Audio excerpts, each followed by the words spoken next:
大家好，歡迎收看戰利，我係 Emma。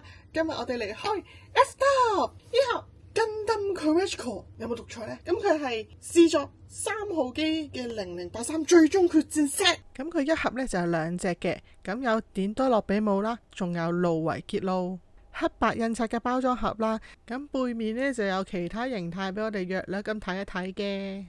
佢呢一盒咧超勁咯，塞咗勁多嘢，好似哆啦 A 夢百寶袋咁呢，攞極都有，攞極都有。佢個配件超級多啦，堆咗個小山丘出嚟啦，已經最大嗰2嚿攞埋出嚟就完啦。2嚿大嘅，之後1、2、3、4、5、6、7袋，之後就係剪開佢哋，拆完。當我咁樣以為嘅時候，我錯啦，因為冇理由咁少噶嘛，我 miss 咗另外嗰2大包。唔記得拆啦，而家拆埋佢。黐線咯，佢個紋路啊、金屬色啊，同埋個紅色好靚啊，同埋佢今次做咗呢隻包裝保護啲件，唔錯唔錯。終於拆晒啦，張台都真係唔夠位放。咁睇咗部主機先，已經配一隻角落去啦。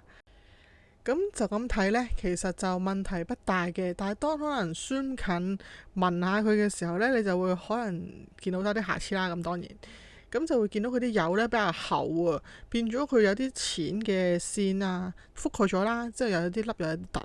咁同埋呢，我懷疑啦，佢有啲不明嘅線條呢，係可能佢上油嗰時候啲油呢拉絲而形成某啲嘅線啦。咁就背包比較嚴重少少嘅，同埋手踭位啦，有條線嘅物體。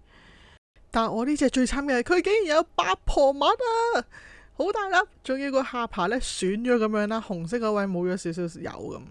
但係佢隻眼係做得幾靚嘅，胸口金色嗰啲位都唔錯。咁而家我就要睇下呢粒八婆襪處唔處理得到啦。喺處理八婆襪嘅時候呢，就發現其實佢隻角呢好易甩咯，一定要落膠水就比較好。咁但係好消息係粒襪處理得到，但係始終仲有少少瑕疵，不過接受到嘅，好過頭先。但係個下巴就真係搞唔掂咯。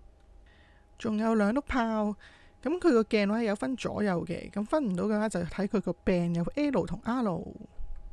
另一把槍仔。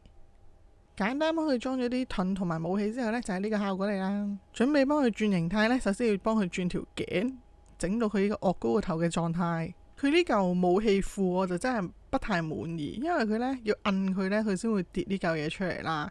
咁同埋佢係冇得卡住個位，係好實淨啊！佢會係有啲吊吊揈嘅狀態，你一定要係水平佢先靚咯。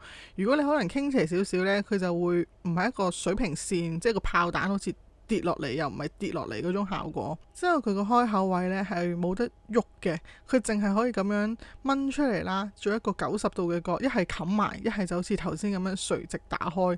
佢唔可以做到我想要某一啲嘅角度，靈活性真係好低。同埋嗰2支可以喐得嘅炮彈呢，如果唔小心撳得太用力，扼咗佢落去之後呢，係好難攞翻出嚟嘅，係要用少少暴力嚟打佢 pat pat 打翻佢出嚟嘅。咁所以真係唔好貪得意撳佢落去啦。好，睇埋佢組裝後係咁樣嘅，咁係大隻嘅，係壯觀，係靚嘅，但係佢嘅可動性真係好低好低。佢後邊呢個引擎真係做得好靚，啲石噴得好好。但係佢有個唔好處就係呢下我想打開佢個彈藥庫嘅時候呢，係好麻煩嘅。我係要成嚿嘢掹晒出嚟啦，之後即係你唔好諗住淨係掹佢碌炮走就得，係冇可能嘅，因為佢有好多干涉位咯。裝埋佢下邊2個激光劍同埋支架就係呢個效果欄，超級多嘢啊！我只係想幫佢轉個形態啫，但係佢卡住啦，佢卡得好完美啊！即係用咗超耐時間先整得翻佢出嚟咯。建議大家唔好咁用力拍實佢哋。佢就算企穩咗呢，腳板都係有啲離地。我覺得佢有少少孤寒咯。佢呢個延長駁位呢，佢嗰個打開個口呢，係得一個嘅啫，所以佢係要共用嘅。咁我就覺得你呢盒嘢唔平，點解你唔可以整多一個俾我啊？咁有延長同冇延長嘅效果分別就係咁啦。咁最終展示呢，其實佢可以擺好多個形態嘅。咁其中一個呢，就係呢個啦，企出嚟。咁但係我就麻麻地佢，因為佢個腳呢係黐唔到地下啦，所以佢企得唔係好穩陣，我就一般般嘅。咁比較中意嘅形態呢，就係呢一個，噔噔，呢個算係佢嘅初始形態。咁佢含蓄得嚟呢，又好有氣勢。咁當然啦，你話有氣勢就一定係打開晒啲武器噶啦，但係因為佢打開武器呢，真係有啲論盡啦，同埋會好易跌啦，所以我最中意都係呢一個形態，擺出嚟又方便。之後我哋就睇另一部啦，呢一隻真係超靚咯，唔知係咪因為佢本體比較大呢，我有少少偏心呢一部嘅。因為佢本體偏大啦，所以就冇頭先跟揼面部啊或者好細緻嗰啲位嘅瑕疵。咁當然啦，呢一架都有瑕疵嘅，好似呢啲角落頭仔呢就有少少漸損咁啦，係有少少花咗甩油嘅，咁但係接受到嘅。佢啲色分得好靚啦，駁埋啲手真係好大隻，好型咯。即係佢同埋嗰啲坑呢做得好深啊，基本上呢，我只係需要滲彎線呢就可以超級完美啊！主要佢個綠色呢，其實係做咗兩種呢，就有少少層次感。你睇，尤其是後邊啊，引擎同 pat pat 位啲蝦紋幾咁深，真係急不及待想滲線。咁當然啦，佢都有唔好處嘅，就係佢引擎正中間突出嚟呢條天線嘅物體呢係好易甩嘅。我呢一部呢，佢個接駁口呢，真係做得好圓啊，會係咁跌出嚟。同埋佢另一樣難到嘅呢，就係佢個架。我係套咗好耐先套到，因為我唔敢太大力，我驚刮花佢啲油啦。因為其實就算咧我揾啱咗角度呢，我都要偏大力少少先可以入到去咯。終於入到去嗰下，真係好感動啊！相信冇咩事呢，我都唔會拎翻佢出嚟噶啦。咁樣佢就終於可以企得穩啦。之後就到佢啲配件啦。不過呢一個延長手呢個配件我就麻麻地嘅，因為佢嗰條嘢呢係冇力嘅，咁就另外要揾呢啲支架嚟支撐翻隻手嘅。咁我一隻手就有一個支架啦，兩隻手兩個支架嘅時候，我就覺得有啲 over 多，同埋有啲牙頂。你知啦，香港寸金尺土噶嘛，我屋企真係冇咁多位，所以我比較偏向呢個激光手指嘅。